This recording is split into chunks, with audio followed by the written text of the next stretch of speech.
Boa noite a todos e a todas. Sejamos todos bem-vindos e bem-vindas a mais uma live. Esse nosso encontro, segundo encontro de lives do nosso Estadual de Educação Especial, CEEC, professora Ielita Neves Cotrim Silva, planejado pelo nosso Núcleo de Pesquisa e Formação, em colaboração com toda a equipe CEEC.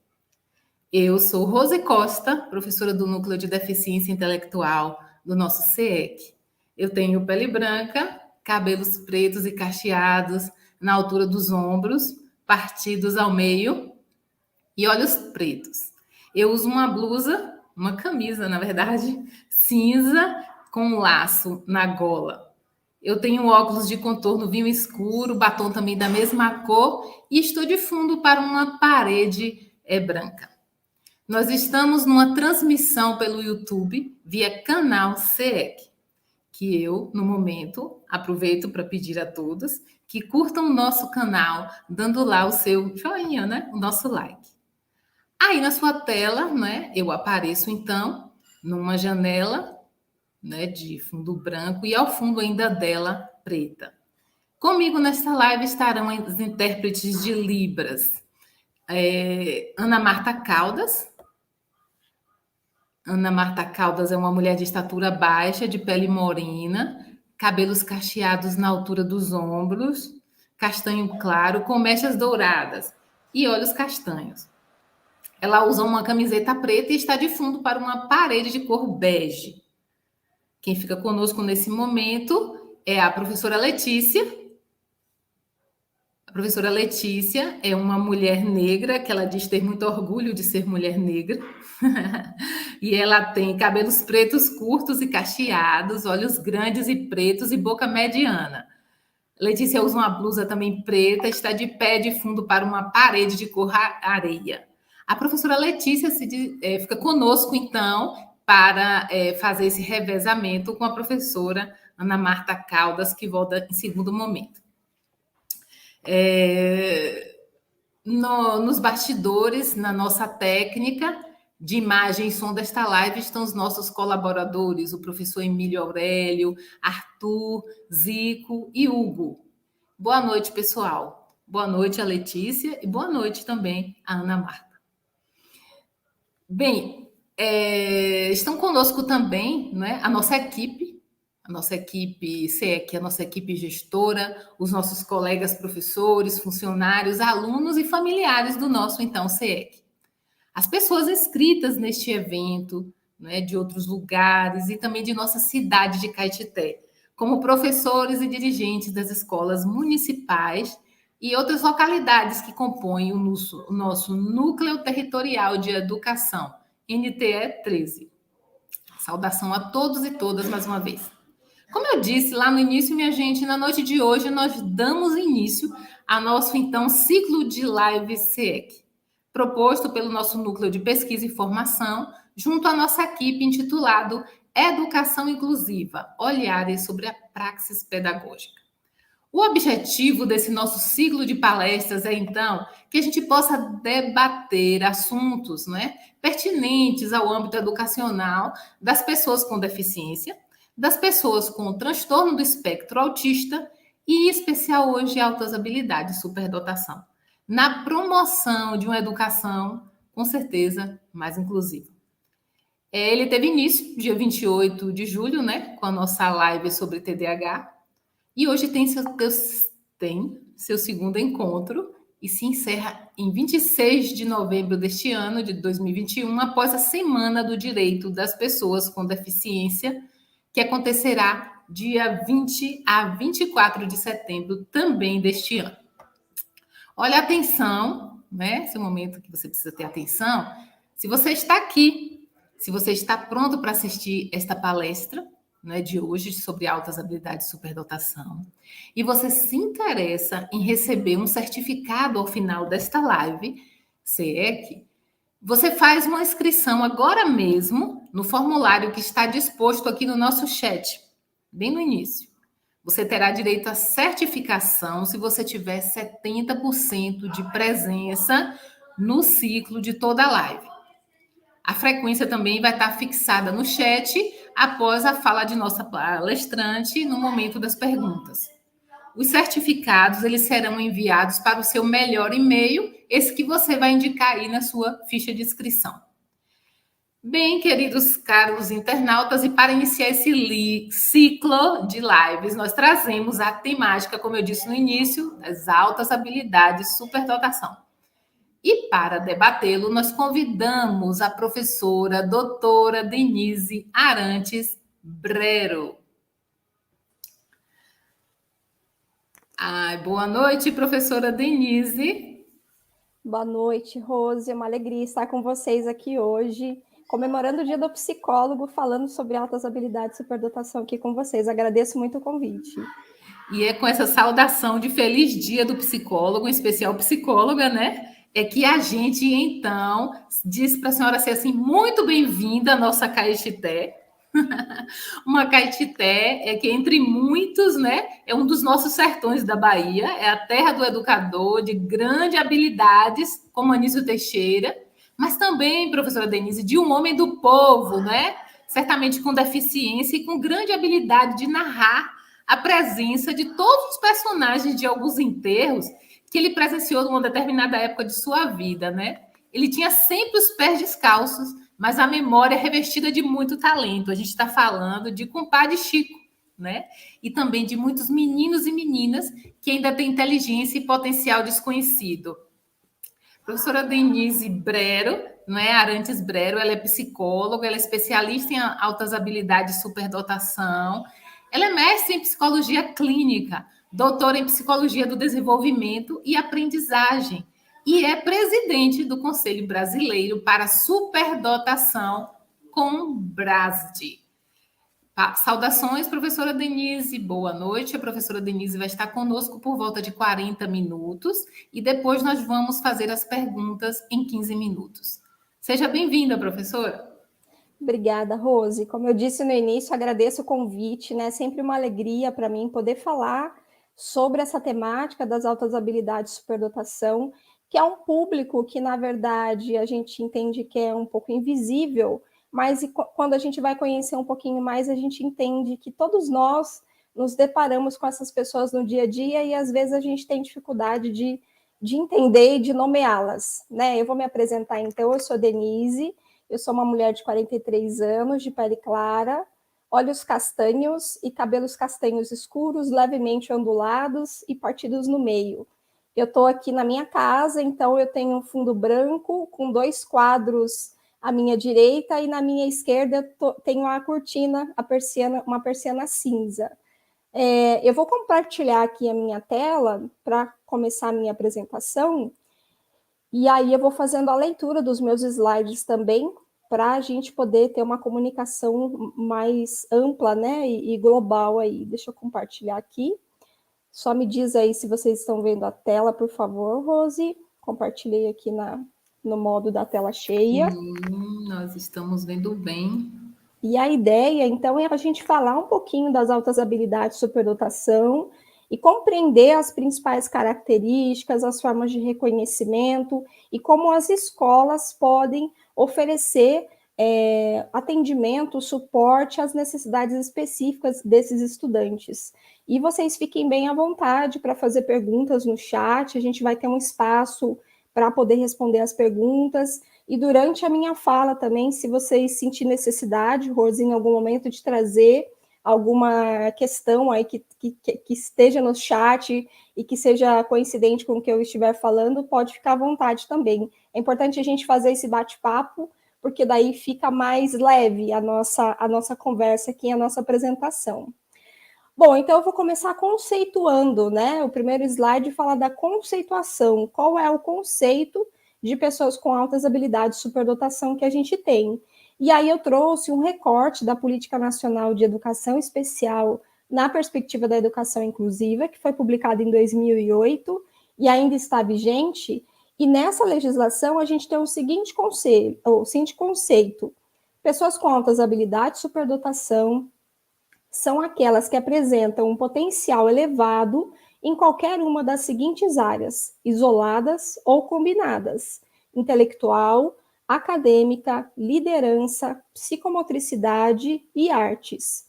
Também apresentam elevada criatividade, grande envolvimento na aprendizagem e realização de tarefas em áreas de seu interesse.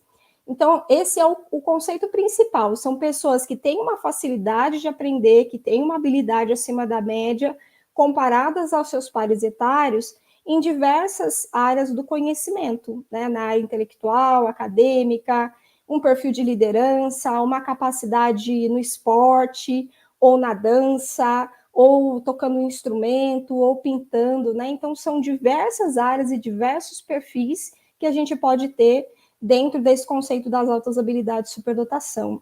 E essa conceituação, ela tem como pano de fundo a teoria dos três anéis, a teoria do Joseph Renzulli, que é o slide que eu estou apresentando agora. E nesse slide a gente tem uma figura do diagrama de Venn, e dentro desse diagrama de Venn a gente tem três anéis, por isso que chama a teoria dos três anéis. Então, para o Renzulli, a superdotação ou o comportamento superdotado é a união de três elementos: a capacidade acima da média, o comprometimento com a tarefa e a criatividade. E o Renzulli fala que existe uma interação com o ambiente e com a personalidade de cada indivíduo para que ele possa, então, demonstrar o que ele chama de comportamento superdotado. E é importante a gente pensar que a capacidade acima da média é algo que permanece estável ao longo da vida. A pessoa superdotada, ela tende a acumular conhecimento ao longo do tempo, e essa capacidade ela vai sendo ampliada a partir do momento que ela vai adquirindo mais conhecimento. Quando a gente pensa no compromisso com a tarefa e na criatividade, a gente tem que considerar que esses dois elementos, eles são situacionais, ou seja, eles dependem do ambiente, do contexto em que a pessoa está inserida, para que possam aparecer. Então, às vezes, a gente vê crianças extremamente desmotivadas na escola e que não conseguem demonstrar essa habilidade acima da média. Então, é importante a gente analisar que a capacidade acima da média, muitas vezes ela acaba não aparecendo porque a criança não consegue se motivar, não consegue se comprometer com a tarefa, ou ela não está sendo estimulada em sua criatividade. Então, é importante que tenha a existência desses três elementos, mas a gente tem que trabalhar muito com o desenvolvimento da criatividade na escola, a gente tem que promover situações em que as crianças possam desenvolver a sua criatividade e também trabalhar com a questão da motivação. Sem a motivação, e sem a motivação que a gente chama de intrínseca, ou seja, aquela motivação que vem de dentro, dificilmente a pessoa, a criança, o estudante, o adolescente vai se comprometer e muitas vezes ele acaba tendo um desempenho abaixo daquilo que ele poderia, porque ele não está se sentindo envolvido ali com as tarefas escolares. E o Renzulli fala que é muito importante, né, que a pessoa se comprometa mesmo, se dedique, treine e tenha a possibilidade de desenvolver esse talento, né, esse potencial. Ele fala do encorajamento dos potenciais, porque ele dá uma importância muito grande para o ambiente. E ele traz sempre nas palestras dele uma frase da Emily Zola, que também está aqui no meu slide, que é: o artista não é nada sem o dom, mas o dom não é nada sem o trabalho. E o que ele quer dizer com isso? Ele quer dizer que não basta ter altas habilidades de superdotação. O fato de eu ser superdotado não vai garantir sucesso na vida. Eu preciso me dedicar, eu preciso ter oportunidade de desenvolvimento dos meus talentos, eu preciso aprender habilidades para que eu possa alcançar o meu sucesso. Por isso, o ambiente é tão importante, por isso a gente precisa reconhecer esses talentos na escola, para que a gente possa oportunizar condições para que eles possam desenvolver ao máximo os seus potenciais. Então, esse é um ponto bem importante que a gente tem que considerar, né? Por que a gente identifica crianças superdotadas? Para que a gente possa oferecer todas as possibilidades para que ela possa se desenvolver ao máximo possível. Esse próximo slide que eu trago para vocês, ele traz a definição do parecer do Conselho Nacional de Educação e da Câmara de Educação Básica, 17 de 2001, que fala que as pessoas com altas habilidades de superdotação, abre aspas, têm grande facilidade de aprendizagem que os leve a dominar rapidamente os conceitos, os procedimentos e as atitudes, e que, por terem condições de aprofundar e enriquecer esses conteúdos, devem receber desafios suplementares em classe comum, em sala de recursos ou em outros espaços definidos pelo sistema de ensino, inclusive para concluir em menor tempo a série ou etapa escolar. Então, vejam que a legislação é muito clara no sentido de dizer que as crianças com altas habilidades de superdotação têm uma característica de aprendizagem rápida, de facilidade no domínio das informações, dos conceitos, dos procedimentos, e que, por isso, elas devem receber um atendimento diferenciado, elas devem receber os desafios suplementares. E quando a gente fala de suplementar, que é diferente de complementar, a gente está falando do algo a mais, né? Daquilo que vai levar essa criança a se aprofundar, a aprender mais em relação àquele tema em que ela tem maior interesse e maior facilidade. E essas crianças também, além do enriquecimento curricular, além da oferta dos desafios suplementares, elas também têm direito à aceleração de estudos. E eu vou falar um pouquinho sobre isso mais adiante aqui na nossa conversa.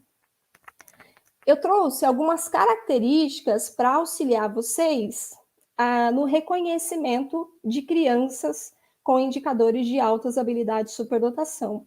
Eu sempre costumo dizer que a gente precisa colocar um óculos diferente para começar a reconhecer essas crianças no contexto da escola. E, claro, né, que existe um rol de características, existem várias listas de indicadores que podem nos auxiliar nesse mapeamento, e é importante a gente pensar que nem todas as crianças terão todas as características, não é como uma receita de bolo, né, em que as crianças vão se encaixar totalmente nessas características, mas tem algumas que são mais frequentes e que podem nos auxiliar a compreender e a localizar essas crianças no contexto da sala de aula. Então, dentre a lista, né, dos itens que eu separei, eu trouxe a curiosidade. Então, são crianças extremamente curiosas, perguntadoras, e essa curiosidade, ela se sobressai naquelas disciplinas em que a criança tem maior interesse e maior facilidade. Elas costumam ter boa memória, elas têm uma aprendizagem rápida, elas têm grande interesse em uma área específica do conhecimento. Então, são crianças apaixonadas pela matemática, ou pelas ciências, ou pela língua portuguesa, ou pela biologia, enfim, seja qual área for, mas elas têm um interesse muito grande em áreas específicas do conhecimento. Elas têm uma paixão por aprender, são crianças que, quando estão diante de algo que as cativa e de algo que as interessa, é aquele olhinho que brilha, a gente olha para o aluno e a gente vê que ele está feliz aprendendo aquele conteúdo. Elas têm uma grande capacidade de concentração, principalmente na área em que elas possuem maior interesse. Elas têm um senso de humor aguçado e, às vezes, um senso de humor um pouquinho diferente, que as outras pessoas não conseguem captar a piada. Às vezes, as pessoas têm dificuldade de entender a piada, é um senso de humor diferente. Elas têm um alto grau de energia, e é importante a gente fazer uma reflexão sobre isso, porque muitas vezes as crianças superdotadas acabam sendo erroneamente identificadas como hiperativas exatamente por esse alto grau de energia. Quando essas crianças se sentem atendidas, acolhidas e reconhecidas em seus potenciais e recebem um atendimento adequado na sala de aula, elas tendem a direcionar esse alto grau de energia para fazer aquilo que ela está motivada, interessada para fazer. Quando elas não têm esse atendimento adequado, essa energia ela pode sair pelo corpo de formas que muitas vezes podem trazer problemas em sala de aula. Então, às vezes a gente tem queixa do professor, aquele menino é muito agitado, ele não para sentado, e toda hora quer sair da sala. E aí a gente, muitas vezes, tende a pensar que é uma criança hiperativa, mas é importante a gente pensar que talvez possa ser uma criança superdotada, que não está se sentindo desafiada na sala de aula, que está se sentindo entediada, e ela acaba demonstrando um problema de comportamento, que é essa agitação que é fora do comum, né? Então, a gente precisa pensar, quando tem uma criança com essas características em sala de aula, que pode ser uma criança com TDAH, mas também pode ser uma criança com altas habilidades, que está reclamando, que está demonstrando a insatisfação dela com o que está sendo oferecido em sala de aula. São crianças e adolescentes que tendem a questionar regras de autoridade, né? Então, algumas delas, principalmente as que têm uma habilidade verbal, uma habilidade de liderança muito forte, são aquelas que questionam o porquê das coisas, e é o tipo de criança que não aceita o porquê não como uma resposta, você tem que justificar, explicar, e ela tem que se convencer daquela regra, né, ou daquela atividade que ela precisa desenvolver. E isso, às vezes, acaba trazendo um certo desconforto em sala de aula, porque o professor se sente desafiado por aquele aluno. E é importante a gente pensar que essa criança ela não está querendo desafiar, ela está querendo entender. A regra precisa fazer sentido para que ela possa cumprir. São pessoas extremamente críticas de si mesmas e dos outros, são pessoas perfeccionistas, com dificuldade de lidar com o erro, que se frustram quando erram, e, além de se cobrarem muito, cobram muito as outras pessoas também, né? Então, a gente tem que cuidar também da nossa exigência com relação a essas crianças, porque quando a gente cobra muito, a gente tende a ampliar a dificuldade dessa criança em lidar com a crítica, porque ela já se critica, ela já se cobra muito. E se a gente amplia isso, pode acarretar problemas emocionais, inclusive, para essa criança. Elas costumam ter uma facilidade em trabalhar sozinhas, e muitas delas têm uma preferência por trabalhar sozinhas. Não gostam de fazer trabalhos em grupo, preferem fazer sozinhas, ou quando fazem um trabalho em grupo, preferem fazer com aquelas crianças que não têm tanto engajamento, para que elas possam ali controlar a situação e realizar sozinhas a atividade e entregar para o professor da maneira como elas acham que é adequada. E são crianças que têm uma facilidade em se irritar com a rotina. Elas têm, às vezes, dificuldade de lidar com o tédio, dificuldade de lidar com o relaxamento, né? Então, são crianças que, às vezes, têm problemas aí para lidar com a rotina, para cumprir regras, para se organizar, para se planejar, e a gente precisa auxiliá-las na construção dessas habilidades que são necessárias para um convívio aí mais adequado no contexto da sala de aula. Então, são crianças que se destacam entre seus pares de idade. Então, quando a gente fala de habilidade acima da média, a gente está comparando essa pessoa, essa criança, com as crianças da mesma faixa etária. Elas também têm uma motivação, uma criatividade e o interesse que são espontâneos. E o mais importante, elas não precisam ser boas em tudo, né? Elas podem ser muito boas em uma área específica e não tão boas em outras áreas. Porque a gente tem um mito muito grande de achar que a pessoa superdotada é boa em tudo. E isso não é verdade, não corresponde com a verdade. A gente pode ter uma criança que, por exemplo, é excelente na matemática, que ganha medalhas em Olimpíadas de Matemática, e que pode ter algumas dificuldades ali, algumas necessidades de suporte na língua portuguesa, por exemplo, ou em outras áreas, né? Então, essa diferença com relação ao desempenho em várias áreas, ela é muito comum e ela precisa ser respeitada, né? Essa criança, ela não tem obrigação de ser boa em tudo. Bom, aqui eu trago um slide com uma imagem que é como uma imagem de uma tirinha, né, em que a gente faz aí uma comparação de como eu sou, como minha mãe me vê, o que minha mãe espera e o que eu quero. E eu trago essa imagem, né, para a gente falar um pouquinho das expectativas que as pessoas acabam colocando nas crianças com altas habilidades de superdotação. E eu vou contar essa tirinha, vou contar uma história que eu coletei durante a minha pesquisa de mestrado, e essa história ela faz parte do meu livro, né? Eu publiquei um livro sobre altas habilidades de superdotação na vida adulta, e um dos meus entrevistados, então, é o personagem aqui dessa tirinha. Então, ele era um menino, no primeiro quadrinho, né? Era um menino que gostava muito de animais e gostava muito de brincar com outras crianças.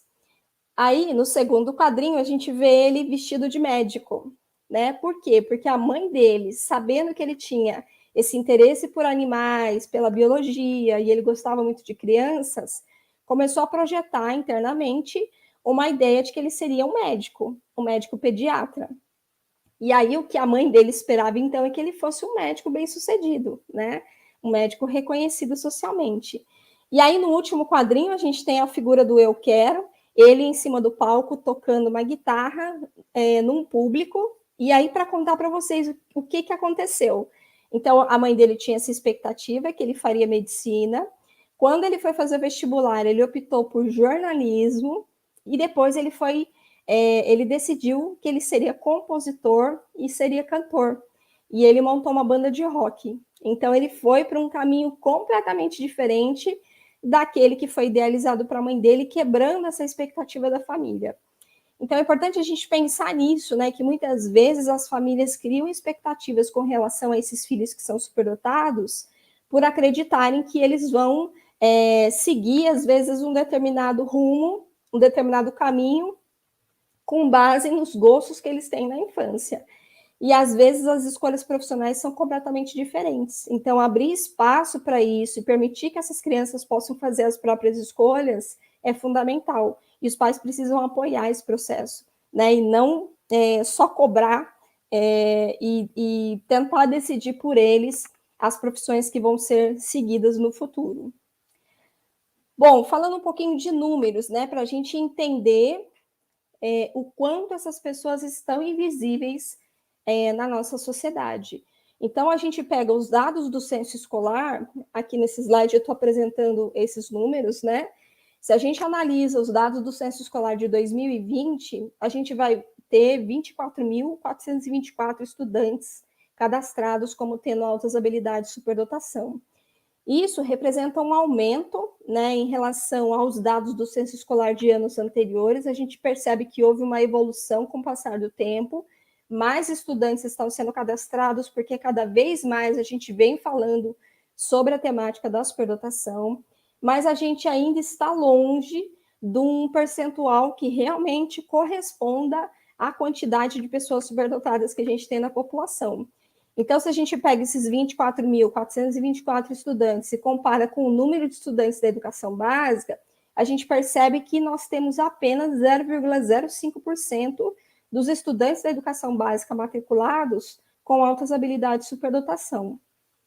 E quando a gente vai olhar para os números, né, para o percentual de pessoas na população que podem ter altas habilidades de superdotação, a literatura mostra que a gente pode ter, no mínimo, de 3 a 5% de pessoas com superdotação acadêmica, e se a gente amplia para liderança, psicomotricidade, artes e outras áreas, a gente pode ter até 20% da população com altas habilidades de superdotação. Então, é um número significativo, mas a gente ainda não consegue reconhecer todas essas pessoas. Elas estão por aí, convivem com a gente no dia a dia, mas a gente não consegue reconhecer.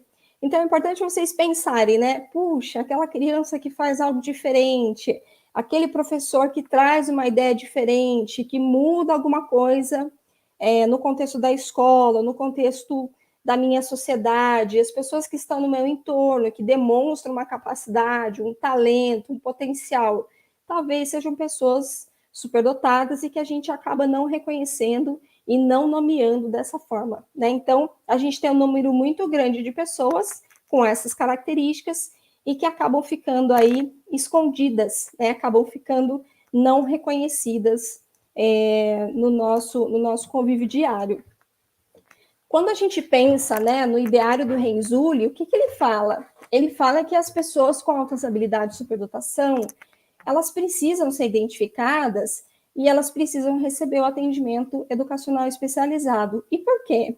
Porque se a gente oferece algum tipo de suporte, algum tipo de desenvolvimento, encorajamento desse potencial, a gente vai promover para esse estudante, para essa pessoa, oportunidades para autorrealização. Além disso, além dessa pessoa se sentir reconhecida, acolhida, valorizada e autorrealizada, a gente também vai fomentar e aumentar o número de pessoas que possam auxiliar na solução dos problemas da civilização contemporânea, por meio da produção de conhecimento. Então, uma coisa importante que a gente tem que pensar é que os superdotados, eles precisam ser atendidos e eles podem nos auxiliar com a resolução de problemas que a gente vive no nosso dia a dia. Se a gente for parar para analisar os cientistas que estão aí desenvolvendo pesquisas e desenvolvendo soluções para o Covid, provavelmente muitos deles são superdotados e que tiveram oportunidade, tiveram recursos e puderam utilizar o seu conhecimento em benefício da nossa sociedade. Né? Então, é muito importante a gente pensar nisso, né? Que são pessoas que podem colaborar para que a gente possa viver num mundo melhor, né? Além deles se sentirem autorrealizados. Então, o Renzulli fala que quando a gente trabalha com enriquecimento na escola, né, quando a gente promove ações e metodologias que favoreçam o desenvolvimento desses estudantes, ele traz uma frase que é o seguinte: uma maré crescente eleva todos os navios. E aí tem uma imagem de uma onda que está elevando o navio, porque o que a gente percebe na prática é que quando a gente trabalha com enriquecimento com a turma toda, a gente beneficia não só o estudante com altas habilidades, mas a gente beneficia os outros alunos também. Todo mundo sai ganhando, é o ganha-ganha. A gente melhora o rendimento da turma, a gente melhora o desempenho da escola nas avaliações externas, então acaba sendo muito benéfico desenvolver metodologias voltadas para os estudantes superdotados e que podem ser utilizadas aí de uma maneira mais ampla dentro do contexto da sala de aula, favorecendo a todos os estudantes. Bom, a gente tem 2 tipos de superdotação, de acordo com o referencial do Renzulli. A gente tem uma superdotação que ele chama de acadêmica, e nessa superdotação a gente tem algumas características, né? Então, é uma superdotação facilmente medida por testes de habilidade cognitiva. Essas pessoas demonstram aptidão em áreas valorizadas na escola, sendo mais facilmente reconhecida pelos professores. Esses estudantes costumam ter boas notas. É um tipo de superdotação que permanece estável ao longo do tempo, e essas pessoas tendem a cobrir o currículo escolar em um nível e um ritmo avançado. As pessoas que têm superdotação acadêmica, elas são mais facilmente reconhecidas na escola porque demonstram esse potencial, por meio de notas, de trabalhos que são bem feitos, né? Então, é mais fácil da gente perceber.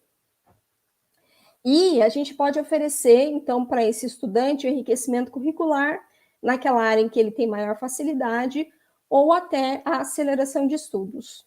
Por outro lado, a gente tem a superdotação criativo-produtiva. E nesse caso, a gente tem estudantes que apresentam pensamentos incomuns e estimulantes, pensamentos divergentes, são estudantes originais na resolução de problemas, são criativos, eles costumam ter jeitos diferentes de resolver ou de fazer as atividades que são propostas pelo professor, costumam fazer descobertas originais e importantes, e é um tipo de inteligência que acaba camuflada no contexto da escola. Muitas vezes, esses estudantes eles não demonstram o seu potencial em nota. Eles têm uma criatividade, uma originalidade, mas não necessariamente tiram boas notas. E isso faz com que a gente tenha uma dificuldade em reconhecer esse perfil na sala de aula. Então, muitas vezes, eles passam camuflados pelo contexto da escola e depois, na vida adulta, no contexto do trabalho, eles acabam tendo espaço aí para demonstrar os seus talentos. Quando esse perfil ele é reconhecido na sala de aula, né, quando o superdotado criativo produtivo é reconhecido na escola, geralmente ele vai se beneficiar do enriquecimento curricular. Bom, então eu trago aqui uma imagem, né, para representar que a gente tem diferentes perfis de altas habilidades de superdotação. A gente tem os artistas, os esportistas, aqueles que se destacam na música, que se destacam em disciplinas específicas do conhecimento, como a matemática, a geografia, a história. E é importante a gente ter esse entendimento de que uma pessoa superdotada pode ter uma habilidade muito grande em alguma área, em outra área não ter tanta facilidade, não ter tanta habilidade assim. E aí eu trago algumas imagens, algumas fotografias de pessoas famosas e que possuem altas habilidades de superdotação, para a gente reforçar essa ideia de que existem perfis diferentes. Né? Então aqui eu trago a foto da Lady Gaga, que ganhou um Oscar recentemente. A Lady Gaga é uma pessoa superdotada que foi reconhecida e passou por um programa de desenvolvimento para superdotados nos Estados Unidos, e ela tem múltiplos talentos e múltiplas habilidades, e acabou se destacando na música e no cinema. Né? Então, para a gente pensar que não necessariamente o superdotado vai para o campo acadêmico, vai para o campo científico, ele pode ir para qualquer área e ele pode ter destaque em qualquer área. Então, ela acabou recebendo esse destaque, esse prêmio Nobel, por causa do cinema, né? Por causa da música e do cinema, do filme que ela participou. Na sequência, a gente tem a foto da Cora Coralina. A Cora Coralina é uma poetisa brasileira que teve os seus livros, seus primeiros livros e poemas publicados depois dos 75 anos. E eu sempre trago a imagem da Cora Coralina para a gente pensar que nunca é tarde para demonstrar os nossos potenciais e ter o nosso talento reconhecido. Então, ela é um exemplo vivo disso, que na terceira idade ela começou a publicar os livros e ela é extremamente reconhecida e valorizada, né? Então, também na área artística, né? Na área verbal, né? É importante a gente pensar que tem aí uma amplitude também de possibilidades. Na sequência, a gente tem a foto do Stephen Hawking, uma pessoa que nos faz pensar e refletir sobre a possibilidade da superdotação em uma dupla condição com uma deficiência. Né? Então, ele é uma pessoa com uma deficiência física, extremamente comprometido, né, com muitas dificuldades, inclusive chegou ao ponto de ser não verbal, e mesmo assim ele criou estratégias para poder comunicar todo o conhecimento, todo o potencial que ele tinha, e ele foi uma pessoa revolucionária. Né? Então a gente sempre tem que pensar que a superdotação ela pode também acontecer em uma pessoa que tem deficiência. Né? A deficiência não exclui a possibilidade de uma superdotação no que a gente chama de uma dupla condição. Embaixo, à esquerda, a gente tem a foto da Anita Malfatti, uma pintora brasileira, e eu trago a história dela para ilustrar um pouco a importância da cultura no reconhecimento do talento. Então, a Anita Malfatti foi uma pintora do início do século passado e que teve muitas dificuldades no Brasil, porque a maneira como ela expressava sua arte não era reconhecida no país. Inclusive, Monteiro Lobato escreveu um artigo de jornal criticando a pintura da Anita Malfatti. E durante algumas vezes ela chegou a parar de pintar porque ela não tinha um reconhecimento e ela não era valorizada na nossa sociedade. E toda vez que ela precisava desenvolver alguma técnica, aprender alguma coisa nova, ela ia para fora fazer cursos e no exterior o talento dela era reconhecido. Né? Então é importante a gente pensar que o que a gente entende como talento, como inteligência, como potencial, está intimamente ligado com o que a nossa sociedade valoriza enquanto talento. Na sequência, a gente tem a foto do Pelé. O Pelé é indiscutível o talento dele na área do esporte. Inclusive, a gente chama ele de gênio do futebol. E a foto dele nos faz pensar, a história dele, né, nos faz pensar na palavra gênio.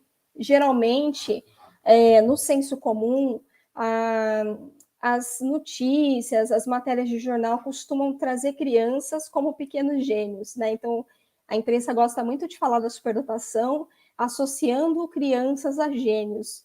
E a gente fala de gênios quando essa pessoa ela já teve algum tipo de produção ao longo da vida e essa produção mudou um paradigma, mudou uma forma de ser e de existir, mudou algo, criou alguma coisa nova, e aí sim a gente pode reconhecer isso como algo que é diferente e pode reconhecer essa pessoa como um gênio.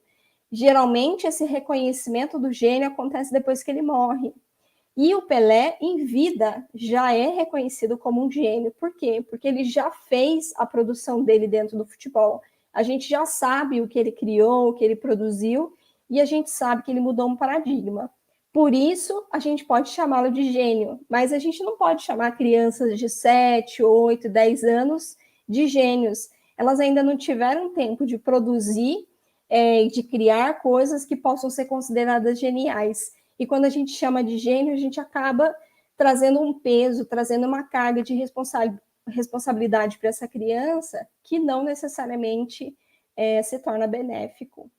E por último, né, a última foto que eu queria trazer para vocês é a do Jô Soares, fantástico, né? Múltiplos potenciais aí, múltiplos talentos, e que tem muitas possibilidades no campo da arte, no campo no campo acadêmico, né? Então, acho que é um perfil que a gente pode pensar que é tanto acadêmico quanto criativo produtivo. Então, é importante a gente pensar, né? Didaticamente, eu apresento o perfil acadêmico e o perfil criativo produtivo de modo separado, mas esses dois perfis, eles podem coexistir em uma pessoa, assim como a gente observa isso no Jô Soares. Para finalizar aqui a minha fala com relação a essas fotos, eu queria trazer a seguinte reflexão para vocês.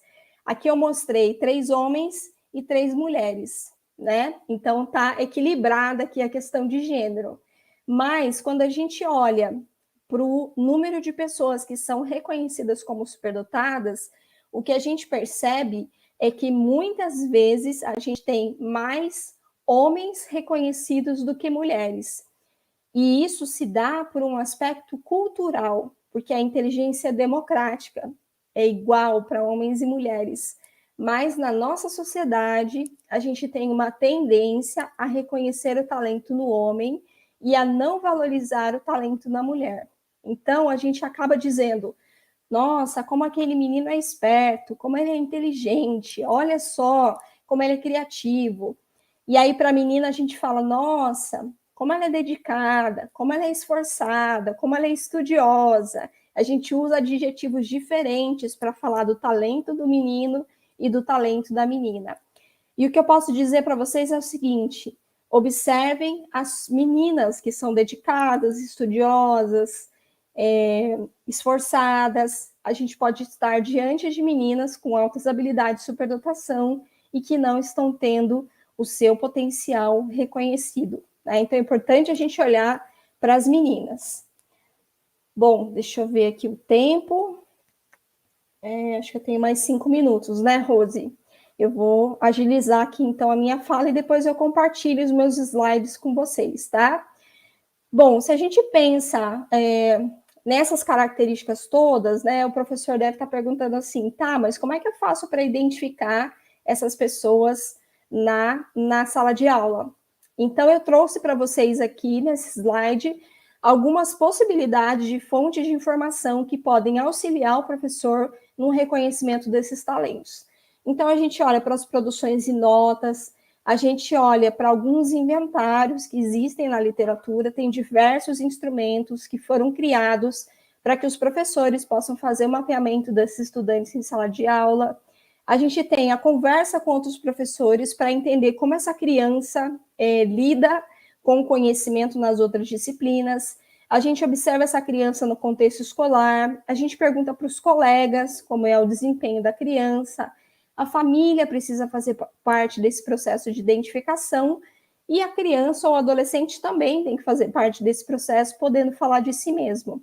Né? Então, o professor pode fazer uma avaliação bem ampla e a avaliação do professor é soberana na decisão das medidas educacionais que a escola vai precisar implementar caso seja reconhecido um perfil de altas habilidades de superdotação. Então, é importante a gente ter muito claro isso. A gente não precisa de uma avaliação psicológica para afirmar a existência da superdotação. A avaliação pedagógica pode nos dar essa orientação. Se a gente tem possibilidade, a avaliação psicológica, ela complementa. Ela é um elemento a mais que pode complementar esse processo de identificação. Mas para decidir as medidas que a escola vai tomar com relação àquele aluno, a avaliação pedagógica ela é muito mais efetiva, porque você vai poder dizer como é o perfil daquele aluno e o que ele precisa para desenvolver os seus talentos. Bom, então, como eu tinha falado no início, né, uma das possibilidades de atendimento é a aceleração de estudos. A aceleração de estudos permite pular uma determinada série escolar. A gente tem que considerar a maturidade daquele estudante, né, se ele tem aí condições de acompanhar os alunos de uma idade superior a dele. É possível pular até 2 anos. Nesse caso, a gente precisa de uma avaliação pedagógica e uma avaliação psicológica. A aceleração ela é uma resposta rápida ao aluno que se mantém motivado, mas ela não resolve a questão em definitivo. Então, pode ser que em algum momento a gente promova a aceleração, a gente beneficia aquele aluno, mas o conhecimento dele em determinada disciplina ainda é tão avançado que mesmo assim ele vai precisar do enriquecimento curricular. E o que é o enriquecimento curricular, né? Que eu vim falando aí durante a nossa conversa. O enriquecimento curricular consiste na oferta de experiências de aprendizagem diversas daquelas que o currículo regular normalmente apresenta. Ela requer formação de professores e material diferenciado, além de planejamento e acompanhamento do progresso do aluno. Como é que o enriquecimento curricular pode acontecer? De 2 formas. Ele pode acontecer dentro da sala de aula, que é o que a gente chama de enriquecimento intracurricular. Então, na disciplina que aquele estudante tem facilidade, eu enriqueço, eu aprofundo, eu dou atividades extras, eu promovo o desenvolvimento de algum projeto específico, ou eu tenho enriquecimento extracurricular que acontece na sala de recursos e vai ser baseado nos interesses do aluno, né? Então, a sala de recursos acaba sendo um espaço muito benéfico para o fomento desses potenciais. E na sala de recursos, a gente vai trabalhar com os interesses desse estudante, né? Com as áreas em que ele tem mais facilidade, em que ele vai poder desenvolver projetos específicos. Então, como é que a gente pode fazer o enriquecimento? Por meio de projetos individuais, tarefas diferenciadas, tutorias, mentorias, participação em Olimpíadas e concursos, né? Então, tem uma série de possibilidades aí que a gente pode pensar. Então, algumas possibilidades que a gente pode pensar dentro da sala de aula. A gente pode promover o cantinho dos interesses, a gente pode promover a caixa do desafio, né? Então, essa caixa do desafio é bem interessante, porque o professor pode disponibilizar uma caixa em sala de aula e as crianças podem ser encorajadas a escrever perguntas de coisas que elas gostariam de saber mais. E aí elas escrevem essas perguntas ao longo dos dias, colocam essas perguntas lá na caixa do desafio, e o professor pode combinar uma frequência para que essa caixa seja aberta, a cada 15 dias, a cada mês. E aí é importante que o professor possa mediar, né, e olhar lá a caixa, olhar as perguntas, se estão adequadas, fazer um filtro dessas perguntas, e aí, uma vez por mês, ou no tempo em que ele achar pertinente abrir essa caixa do desafio, eles vão abrir juntos essa caixa, e o professor não vai trazer as respostas para o aluno, mas o professor vai estimular esses alunos a buscarem as respostas, né? Então, utilizar os recursos da escola, uma sala de informática, biblioteca, ou outros recursos para ensinar as crianças a fazerem pesquisa e poder responder aquelas dúvidas ali que foram colocadas na caixa das curiosidades, né? Na caixa das curiosidades. A caixa do desafio é aquela que você pode colocar palavras cruzadas, jogos de estratégia, cubo mágico, enfim, atividades que a criança possa acessar no momento em que ela termina a atividade. Porque é importante a gente pensar que o superdotado geralmente termina a atividade antes, e aí ele fica um tempo ocioso em sala de aula. Se ele tiver esse recurso lá da caixa do desafio, ele termina a atividade dele, e ele vai lá na caixa do desafio e acessa algum material que ele queira utilizar e trabalhar, e ele vai poder ocupar o tempo dele com uma coisa que seja interessante, que seja desafiadora e motivadora. A caixa de curiosidades é esse exemplo que eu dei, né? O professor pode pensar em uma frequência.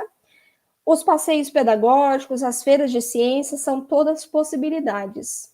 Além disso, a gente pode ter no contraturno, né, aulas de xadrez, de robótica, clubes que podem ser de fotografia, leitura, poesia, preparação para as Olimpíadas e concursos, oficinas diferenciadas, né? Então, tem uma série de recursos que a gente pode pensar no contexto da escola para favorecer o desenvolvimento desses talentos. O importante é que todas as necessidades têm que ter como base o interesse do aluno, né? Então, o aluno tem que ser um protagonista no processo de desenvolvimento desse enriquecimento, e é muito importante que o professor possa mapear suas habilidades para ver os suportes que ele vai necessitar. E mais importante ainda, a gente começa de onde é possível, né? Então, a gente olha para a nossa realidade, olha para a nossa escola e pensa, bom, por onde eu posso começar?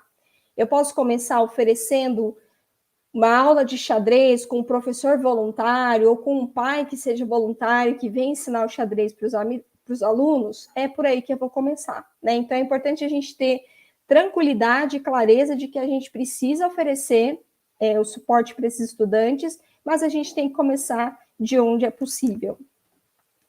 Bom, então, para finalizar aí o ideário do Renzulli, né? Eu trouxe uma imagem para representar o que ele fala, né? Que escolas devem ser locais para o desenvolvimento de talentos. E ele diz que o talento das crianças pode ser manifesto, né? Uma flor que desabrochou e que está bonita, pode ser emergente, está ali, né? Uma mudinha querendo crescer, e pode ser latente, ou seja, pode estar escondido, porque o ambiente não está promovendo os recursos necessários para que aquele talento se manifeste. Então, o talento da criança pode ser aquela sementinha que está na terra, mas que falta ser regada, que falta colocar adubo para que essa semente cresça e floresça. E o nosso papel, enquanto professores, psicólogos, pais, é promover essa água, esse adubo para que essa sementinha cresça e floresça, né? Então, a gente tem que criar o ambiente para o desenvolvimento desses potenciais, para que esses potenciais apareçam e sejam manifestos. Bom, aqui eu trago alguns exemplos de leitura para quem tiver interesse em se aprofundar no tema. Então, nesse slide eu trago a coleção A Construção de Práticas Educacionais para Alunos com Altas Habilidades e Superdotação. Esse material está disponível na internet para download gratuito e são 4 volumes. Encorajando potenciais, orientação a professores, atividades de estimulação de alunos e o aluno e a família. Um outro material que eu sugiro para vocês é o livro Um Olhar para as Altas Habilidades, Construindo Caminhos, que também está disponível para download gratuito na internet, e é um manual que foi elaborado para os professores, né? Então, também está aí disponível para quem quiser se aprofundar no tema das altas habilidades de superdotação. Quem tiver interesse em comprar algum material, né, e se aprofundar um pouco mais, eu sugiro esse livro aqui, Altas Habilidades, Superdotação, Inteligência e Criatividade. Ele foi publicado em 2015 e ele foi premiado com o Prêmio Jabuti, né? Então, é uma leitura bastante interessante para quem quer se apropriar um pouco mais da superdotação. E aproveito para convidá-los aí a seguir as redes sociais do Conselho Brasileiro para a Superdotação, @Combrasde, para que vocês possam acompanhar as notícias, as ações todas que estão sendo realizadas no país todo pelos profissionais que são associados ao Conselho e que vêm desenvolvendo ações para o fortalecimento aí da área das altas habilidades de superdotação. Também indico o meu livro, para quem tiver interesse em conhecer um pouco mais sobre as altas habilidades de superdotação no adulto, na vida adulta. Então, o livro se chama Altas Habilidades de Superdotação na Vida Adulta, Modos de Ser e Trajetórias de Vida. E aproveito para agradecer, deixo aí o meu e-mail, denisearantesbreiro@gmail. Quem quiser também pode me seguir nas redes sociais, @denisearantesbreiro. E para finalizar a minha fala, eu queria trazer uma fala da professora Suzana Pérez e Soraya Napoleão, a respeito das pessoas com altas habilidades de superdotação. Então, elas dizem assim: as pessoas com altas habilidades de superdotação têm permanecido invisíveis durante muito tempo. Identificá-las e ajudá-las a ter uma identidade, um direito de todo ser humano, é permitir que deixem de ser fantasminhas, mesmo que legais.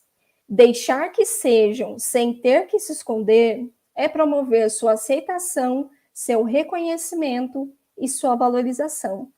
E eu espero que a partir da nossa conversa de hoje vocês possam estar com esses novos óculos para poder localizar esses talentos que estão por aí escondidos e que merecem ser cuidados e atendidos na medida da sua necessidade.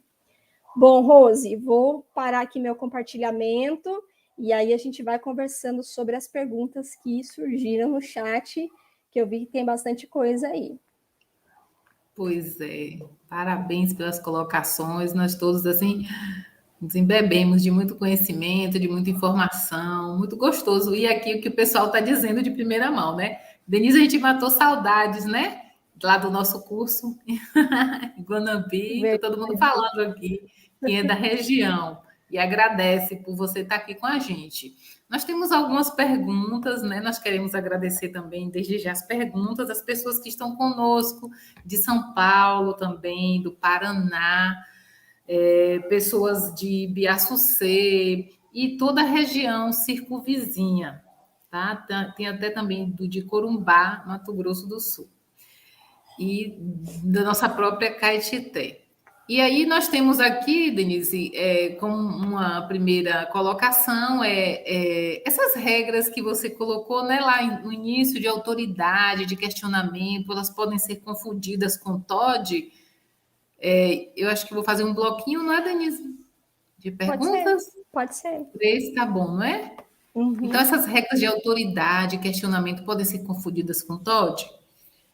Aí foi Carolina quem fez essa pergunta. E Daniela Nascimento Ferreira, ela diz: olha, crianças superdotadas devem apresentar todas essas características ao mesmo tempo, aquelas que você colocou no início, tá?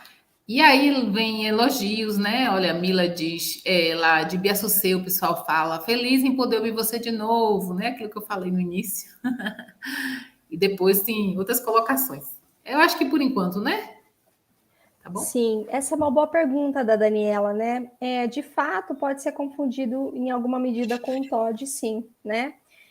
Mas a tendência é que elas façam um questionamento de uma forma apropriada, né? Não é algo que demonstre esse desafio, mas é possível, sim, que haja essa confusão aí. Por isso que é importante a gente observar mais essa criança, observar como ela se porta em todas as aulas, como ela se porta no contexto da escola, e se de fato ela apresenta aí as características das altas habilidades de superdotação, dessa aprendizagem rápida, né, e desse questionamento para tentar entender mais, para poder fazer sentido aquela regra.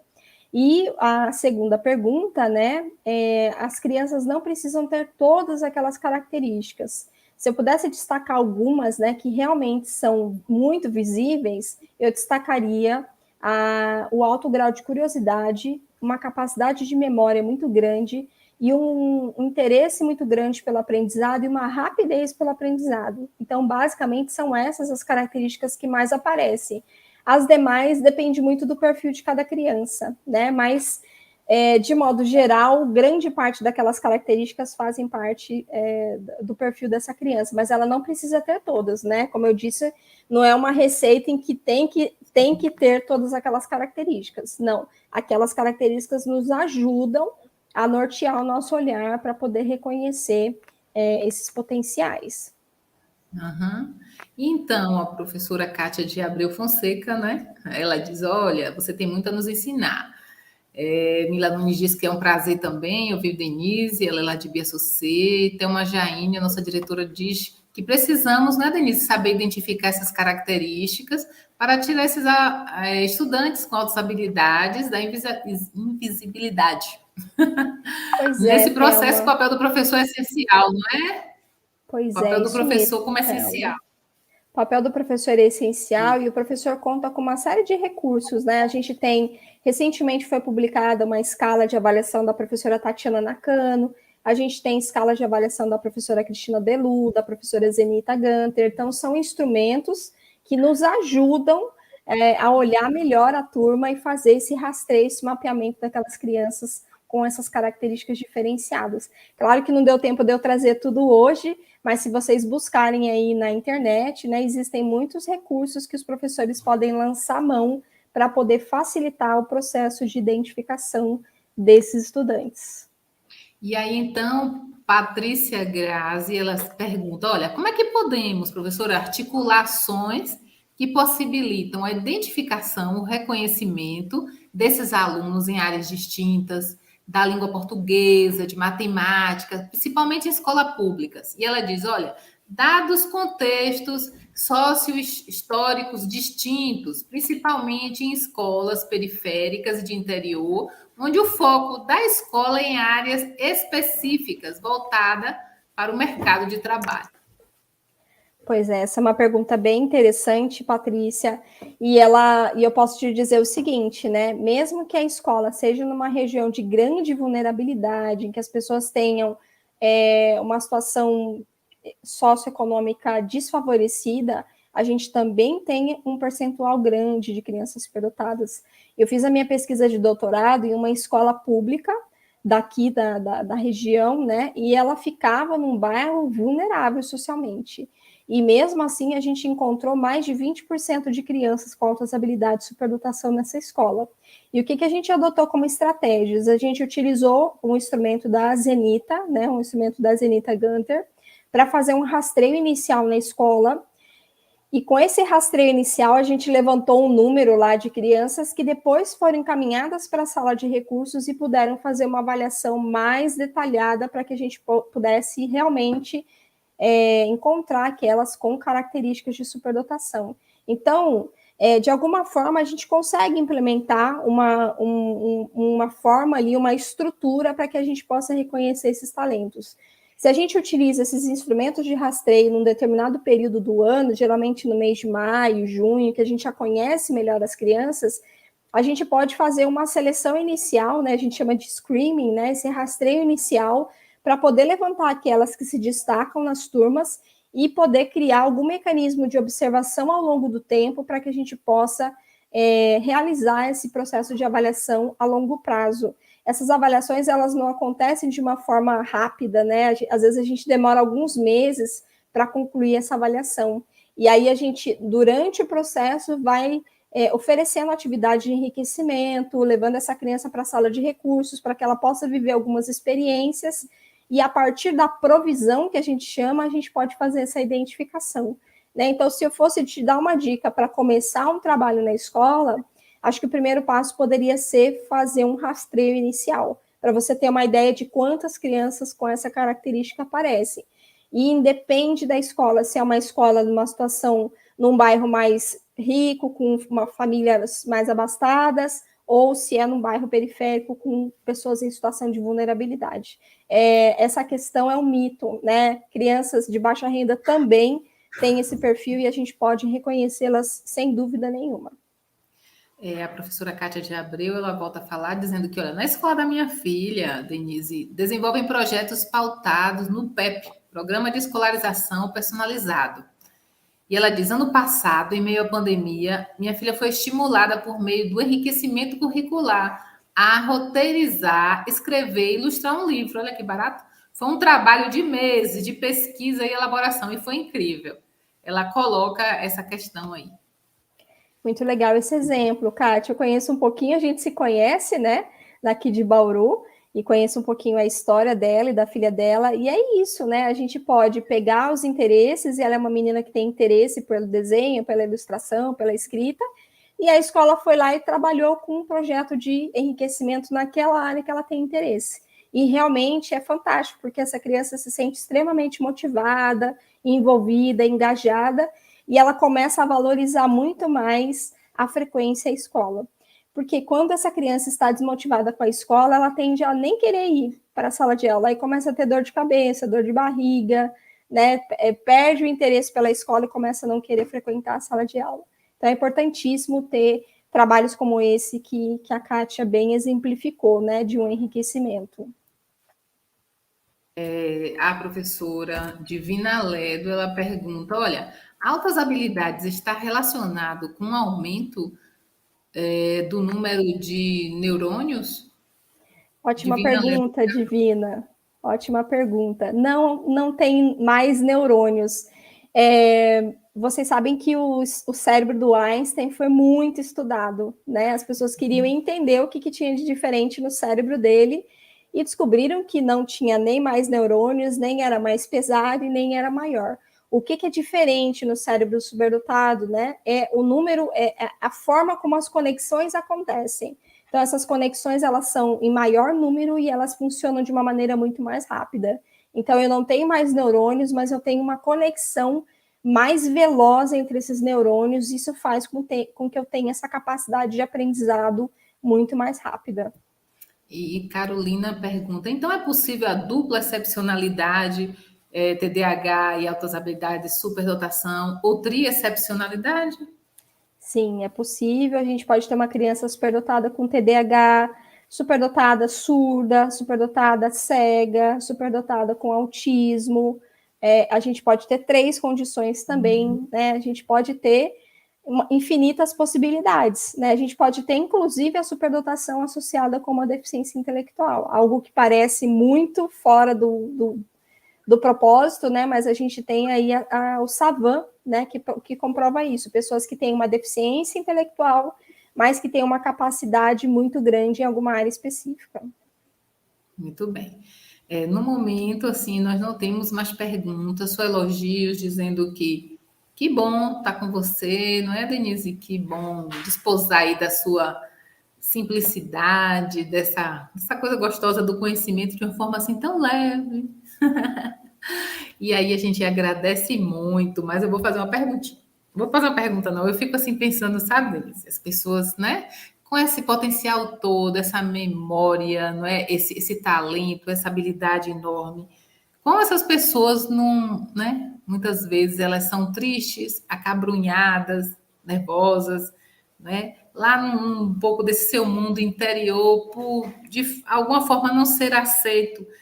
Ou eu já vi pessoas querendo ser iguais às outras pessoas, porque às vezes aquele talento é tão excedente, os outros não enxergam. E aí, por que eu vou ser assim mesmo, né? E isso parece ser muito perigoso, não é? E aí vem o papel da psicologia. E aí, queria que você falasse um pouquinho disso. Pois é, Rose, esse ponto que você traz é bastante importante para a gente refletir, né? A literatura mostra que as pessoas superdotadas têm tanta possibilidade de desenvolver ansiedade e depressão como qualquer outras, né? Que muitas vezes, inclusive, alguns artigos trazem que a superdotação se torna um fator protetivo. Mas o que acontece é que essas pessoas, elas se sentem diferentes das demais, desde muito cedo. Elas percebem que funcionam de um jeito diferente, que pensam de um jeito diferente, muitas vezes têm dificuldade em se conectar com os colegas da mesma idade, porque os interesses são muito diferentes.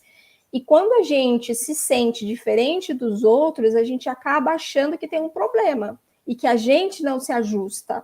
E aí, né, eu recebo muitos adultos no consultório que vêm buscar o diagnóstico da superdotação na vida adulta e que trazem essa fala de que ao longo da vida se sentiram diferentes, acharam que tinham um problema e por não serem acolhidos, não serem entendidos e não serem aceitos, acabam desenvolvendo uma tristeza, algum tipo de ansiedade ou depressão, e isso precisa ser cuidado depois. Mas a gente percebe, né, alguns artigos trazem aí estudos longitudinais que mostram que quando essa criança é reconhecida na infância e ela recebe um atendimento adequado, a família também é orientada e acompanha de uma forma adequada, essa pessoa consegue desenvolver tanto os aspectos intelectuais quanto os aspectos emocionais de uma maneira satisfatória. E aí sim a superdotação se torna um fator protetivo, né? E aí ela tem menor incidência, menor chance de desenvolver qualquer transtorno, qualquer dificuldade na vida adulta. Inclusive, elas acabam se tornando mais realizadas no trabalho, que esse também é um outro ponto, né? A gente poderia ter uma outra fala aqui só falando de adultos superdotados, porque tem outros aspectos também que a gente consegue observar na fala dessas pessoas. Né? Por isso que a gente fala que é muito importante reconhecer, acolher, valorizar esses talentos para que essas pessoas possam ter as questões intelectuais atendidas, mas também o desenvolvimento de habilidades sociais, dos aspectos socioemocionais, para que elas se tornem fortalecidas em todos os aspectos para lidar com os desafios do dia a dia e entender que elas têm uma condição de diferença com relação às outras e que está tudo bem ser diferente. Todos nós somos diferentes. Todos nós temos as nossas diferenças e elas precisam ser respeitadas. Se a gente fala de uma sociedade inclusiva, a gente fala disso, do respeito às diferenças, né? Então, eles também têm particularidades que precisam ser respeitadas e valorizadas. E aí as pessoas pedem que depois, né, a senhora, por favor, coloque uma lista, se conhecer, de filmes que nos ajudem a refletir melhor as altas habilidades, tá bom? Manda pra gente. Pode falar também alguns, se quiser, no momento.